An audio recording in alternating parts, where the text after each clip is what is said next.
Oh my goodness, wow, that's impressive. It just did an 11.6 on the drag strip, that's amazing! So today's first idea comes from Ryan Kaufman, right here. For the next build, put the closest approximation of a World War II aircraft engine in a car. I say closest approximation because the biggest engine automation will allow is 22-liter V16 or a 16-liter V12, while most aircraft engines use 25 liters or more. And they were also usually in an X configuration, but we're not going to go into that particularly. And he says bonus points if you actually build in 1946. Here's the problem with said idea. No vehicle will fit this big engine. Most mod bodies won't fit this engine. I actually found a body that will, but it's not an old body. It is, however, a fire truck. So today, we're going to make a drag fire truck just because we can. So far, somehow, with full extended bore and stroke, we've been able to get this 21.7 liter V16 to not have an engine that dies at like a decent RPM. I really thought that the pistons would try to disconnect themselves.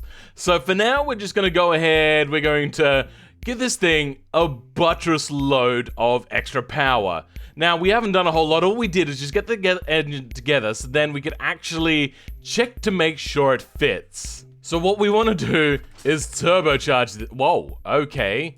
Well, something is wrong. Why does turboing make... Oh, wait, hold on. Do I have to, like... Oh, I have to turn it up because it was set to, like, a really small engine by default for some reason. Okay, that's amusing. Sliders up to the full, please and thank you. On almost everything, maybe just not the cylinder head because we don't want this thing redlining way too high. We still want it to, like... Even though torque is, yes, the most important thing here, we want it to at least peak in power before it goes back down for torque. And this is already at plus 15, and it is just on the edge. As you can see right here, if I go one more step up on RPM, it starts to damage itself out. And we do not want that to happen. Oh no, the pistons are damaging out from too much power. Oh no. Okay, well, we can't create a ginormous amount of power. I'm gonna limit myself. I know, it's horrible. But to not actually damaging the pistons. That's to getting any stresses or any damages. So it seems that our limit is about 2,400 Newton meters. And it is saying that the engine bay is quite full. I don't know where you would get that idea from. What we can do though is do what I didn't want to do, which is raise the cam profile even more, which will give us more power but less torque and balance out. Then we can give ourselves more power, which will give us more torque. Don't you hate it when you're creating too much power? Ugh, I know, right? Well, this seems like what we're gonna go with. We're about 2,500 kilowatts, which is a buttload of horsepower. 3,306. Now, I know that you can make a lot more than this, but those engines actually get destroyed, so we're not going with that. What does our beautiful engine sound like? Oh, that idle. That is quite the... Oh no! You can see that the exhausts are overheating. Oh, that's a problem. I don't know how we deal with that. I suppose that's when BeamNG tells you that your turbo's overheated. So... that's not good. So that's something to be concerned about. We should probably worry about cooling. We want to reduce the weight, so we're gonna try to strip away as much body stuff as possible. And now we're gonna add a little bit more on because that would have caused a little bit of extra drag that we don't want. Can we, hey, would you look at that? Oh, yes. We can't make the back end a lot smaller, so I suppose it'll just have to be super long. And we are going to keep it a red color because, of course, it needs to be a red color. Now, do we go rear-wheel drive or do we go full? We're going to try rear-wheel drive to start with. Then I doubt either of these are going to deal with the amount of power in real life. I doubt even a manual would deal with this, so we're probably going to go with some sort of automatic. And then an 8-speed sounds about right. Why not? Then I get the feeling any of these would get absolutely destroyed by this amount of power added with the weight. So we're gonna go with something like a manual locker. The wheels will be, yes, radials and then semi-slicks, and make them as wide as possible. Maybe more on the rear than the front, because we do still want to have it be a bit of a drag car. So you do want smaller front wheels, but I'm just kind of worried a little bit that they might have problems, might be the word to use. Hey!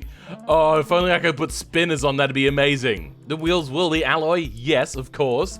Then vented. I don't know if any of these are going to be enough to keep this vehicle under control. Then fully clad, of course. Brake airflow, sure. Cooling airflow, we're going to turn up quite a lot, and we're going to turn the quality on that up.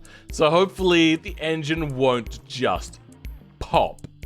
So how many seats are we going to have? You know what? We're going to make this still a functional, in some kind of way, car by putting that in. Basic seats. And do we give them entertainment? Sure, why not? Basic CDs, so then you can pop in the siren soundtrack and then play it out, basing for the other players. And I'm going to try to control this thing with no power steering. Then ABS but no traction control, just because. The safety is going to be basic, but it'll still be there. We're going to try to make it light though, so we're going to basic 90s, and then we're going to up this so it has basically a seatbelt. It might have a roll cage or some sort of rollover protection. The suspension will be a standard gas monotube, I assume, and passive. And then we're going to set this to sporty. Car's weight and lack of power steering. The car has severe issues with this, and the front tires blew out. Well, I'm not surprised. Apparently, it only wants 38-inch wheels. Ah, now it looks like a Herbomobile. How much wheel spin? Do we have 75% wheel spin? Oh my god. Carbon fiber and carbon fiber. This is going to be a carbon fiber fire truck. Yes, you heard it here first. Oh, the top speed on this thing is insane. Oh my god, how fast is it going to go? This thing's going to be crazy. But we have stuck in a 9-speed slush box automatic to help deal with the amount of weight. And we've got 84% wheel spin. Now that I've set it apparently to carbon fiber, there's just not enough traction. What about all-wheel drive? Down to 27% wheel spin. There we go. Much better. I don't see any issues here. Oh, jankness. What is the weight distribution here? It is 67% front. Okay. We now have problems with wheel spin again. Oh, the brakes. Oh dear God, the brakes. I want to see what we can do with just vented without having to go to anything else. Oh, the brakes. Won't you just live? How much does it weigh? Wow, even complete carbon fiber. Like, this thing is only carbon fiber apart from the ginormous engine. It weighs just shy of 4 tons. I really thought I could get away with that one, but apparently not. Then on the rear, the biggest wang we've got. I see no issue. So we have a little bit of downforce on the front, if you could see it, which it is a little bit hard to see, but it is actually there. Then on the rear, we've got ourselves a big wang. And then we have massive exhaust stacks. Why? Well, because I wanted them. That's why. Aerodynamics. Let's turn them all the way up now and see what happens. Does the car bottom out? The car... the downforce at top speed is causing it to bottom out. That's funny. But we do need a lot more front downforce. That is one thing that we can be sure about. So let's create some canards. So now we have a bunch more front downforce, even if it is still quite small. And what does aerodynamics say? We are now generating... Oh my god, 1,700 kilos on the front and 1,000 kilos on the rear. Damn, this thing would be able to drive upside down in a tunnel. As if that could ever work. Anyway, we have somehow come down in weight. Not sure what I did differently, but sure. Why not? Are we on to beautifying? I think we are. Of course, we're going to want some sort of sunroof. I mean, you can't not have a sunroof on a sports car like this. There's really not a whole lot to actually beautify here. We just got to put on the basics like headlights and things like that. Then you got to put a bit of an aerial on, otherwise you're not going to pick up sweet tunes. Now, time for that good old interior. Oh, how's it meant to fit on top of that? Oh God. That floor height has to be really high to get around this engine. That's not great. There we go. We got our 3 bench seats in the rear and 2 seats in the front. I see nothing wrong whatsoever here. And like a fire truck, the steering wheel comes out and is flat, though you might actually hit your hands on that, so allow me to just move that ever so slightly. Good, you don't want to be whacking your hands on the dash. And because that gets changed to white in there, we're gonna instead give it a little bit of a sporty feel. There you go. Now people know that you're inside of a fire truck. This is the worst thing I've ever made in my life. And I made this YouTube channel. Oh yeah, we got our big chromies on there. Oh my God. All right, are we ready to take this thing over to automation, BeamNG? I think we might be. Wait, I think it's legally meant to have an indicator on the side, so we might put that on. We don't want this car to be ridiculous or anything. Allow me to attempt to justify this to you. So, think about it this way. In America, Americans started to use their work trucks as just pleasure vehicles. I also realized that I'm missing a canard on one side. That could be a big problem. Moving on, however, at a certain point, people started to become a bit ridiculous with then making them into sports vehicles, making them as fast as, say, Ferraris. Cyclone arrived at the finish 0.7 of a second before Ferrari. The press loves Cyclone. Now that the supercar craze is hitting, I am very sure if you made an entire carbon fiber super fire truck like this, there would be at least a few buyers in America that would probably want to take it. Not to mention, one of them would probably be this guy.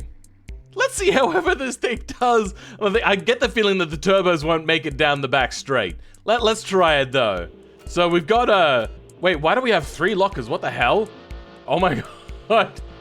It just revs and wheel spins. But it actually has surprisingly good traction.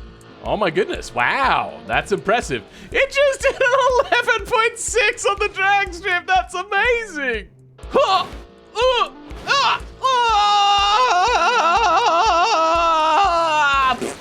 So what are the 3 lockers? We have a rear diff, a front diff, and a center, but it's all-wheel drive. That's weird. We are going to lock the rear diff maybe, and we'll see if that gives us any better of a time. All right, come on, full power. I noticed though that the turbos didn't get destroyed, so that's pretty cool, right? This thing really does suffer with that gear shift. Maybe I probably should have put in a better transmission, but on 11.5, we didn't improve it by much. Let's try the center diff. We're still suffering with gear changes. I might actually have to switch over to manual control for that to actually get it to do, I don't know, anything. But we did do an 11.25. Oh, goodness gracious. It is actually moving forwards and it shouldn't be doing that. Oh my God, the transmission sucks. I really should switch that over. Oh boy. And 11.2, okay. I think we found out what this car is capable of. Truck is capable of currently. Okay, let's see what this thing can do. Being a stupid car, a supercar, this thing should do really well around a racetrack. So let's go ahead and lock that rear diff. I really wish I had a better transmission, but I really don't think a better transmission would have survived. It probably would have just destroyed itself. Come on, no, no! Oh, there goes our downforce. Well, we can't drive without our downforce. Let's try that again, shall we? So we have to take into consideration that even though, yes, we are able to accelerate at a decent rate, we cannot brake at a decent rate. We do have to take that into... Come on. Understeer? Bugger. Okay, we have to deal with copious amounts of understeer. Maybe I should have added a lot more front downforce, because this thing just does not want to cope with steering.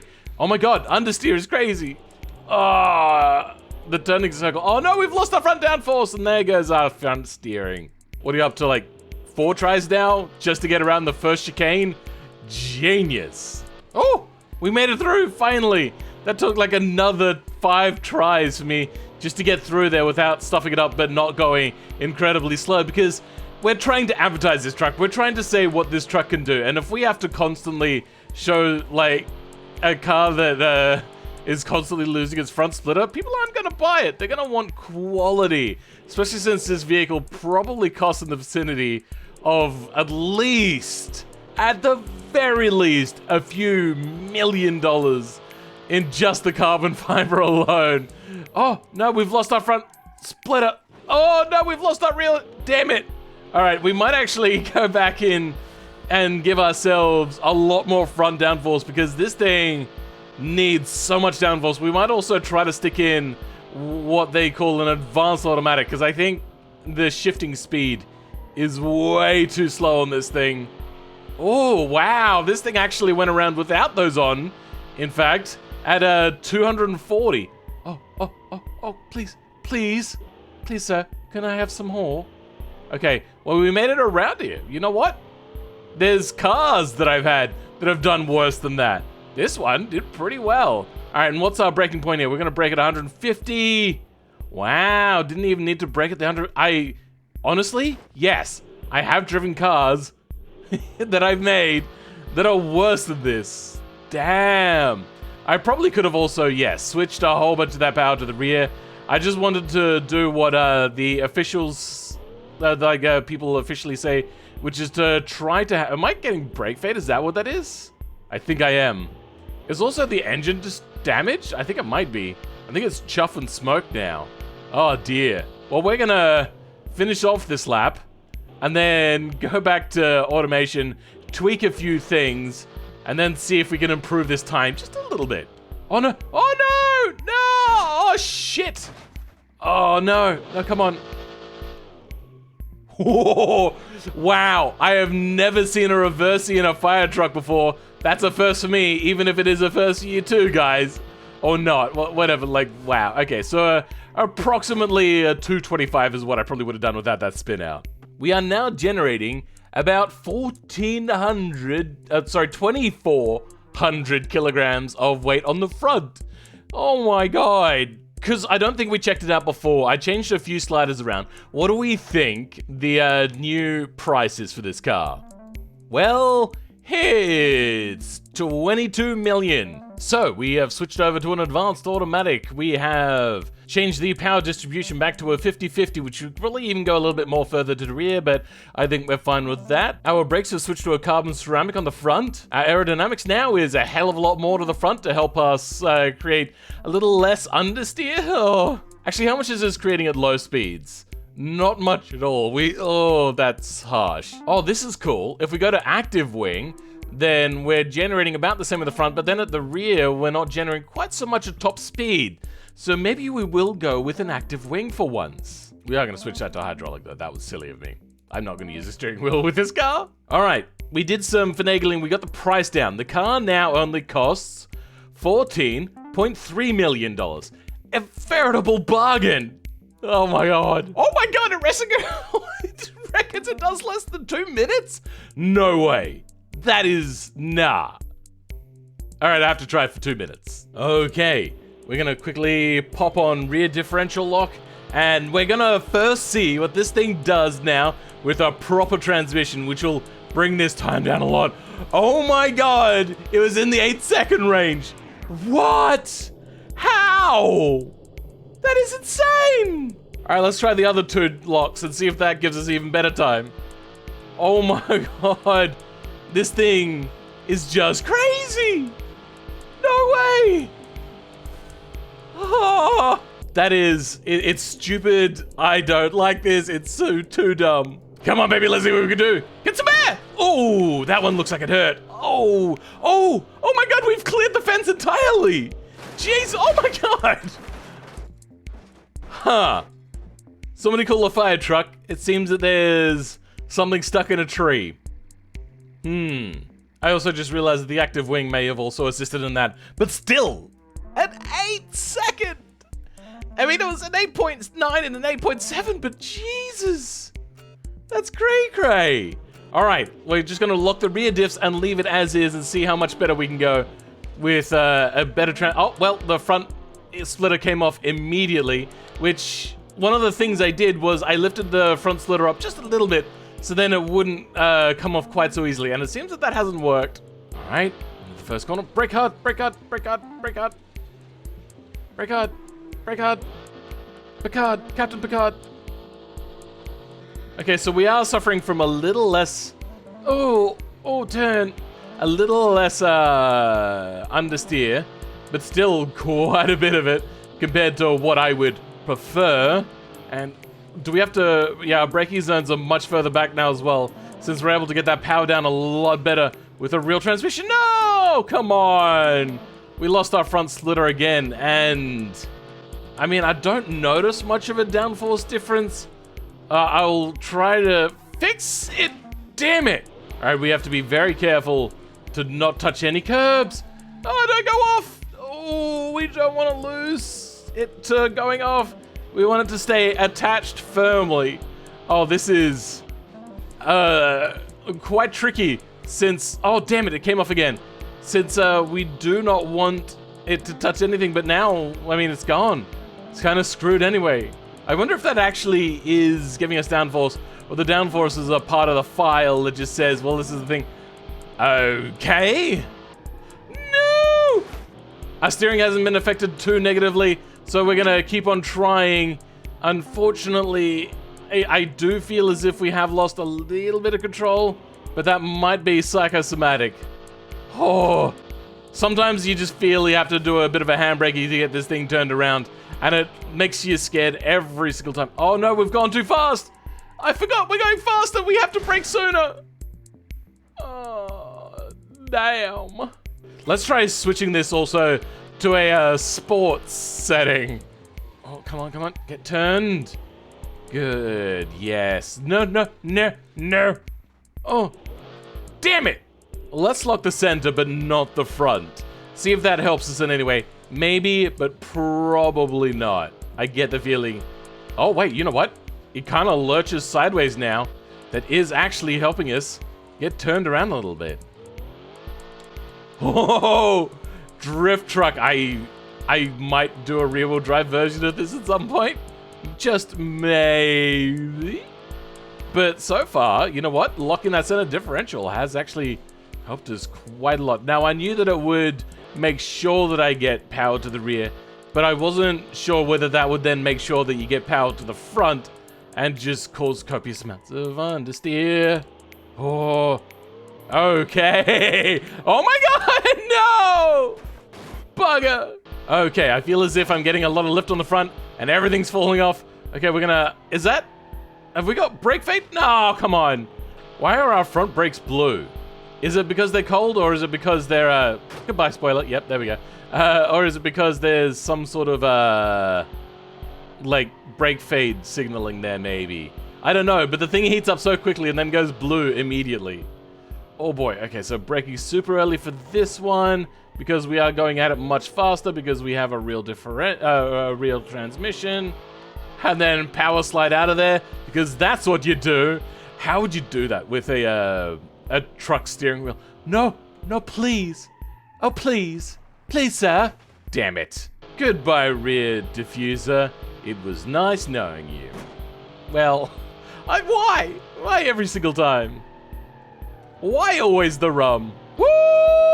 Yes! Oh my God, that is so satisfying to do. And brake super early. Come on. Brake. Please let that be enough. Oh, it wasn't enough. No matter how well I do at keeping on this front splitter, the moment I go around here, yeah, it just comes off. That is so disappointing. Almost 1,000 degrees on the front brakes.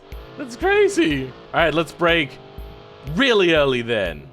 Hopefully that's enough. 817 degrees. Come on, that was as early as you really should have to brake. It's crazy.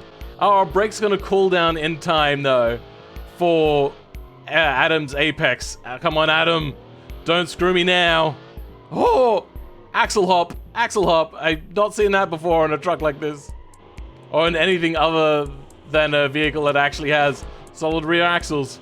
Oh my god, we actually got around there decently. And our brakes have cooled down, finally. No. No, come on, don't do that to me. Good, okay, we're able to pull ourselves out of there, thank god. And then the final corner, we're not gonna go too fast this time like we did last time. Blasted around the corner, a little bit of sideways action, and here we go. We are only about 11 to 12 seconds off what automation records this thing can do. Oh my god, this thing is a handful. Do yourself a favor. Go over to the Where's the Jump Button official BeamNG server for multiplayer and try this thing out. It is a real hoot. Oh my god. Oh my god. Yes, it is actually just perma hitting. I wish I could do something about that.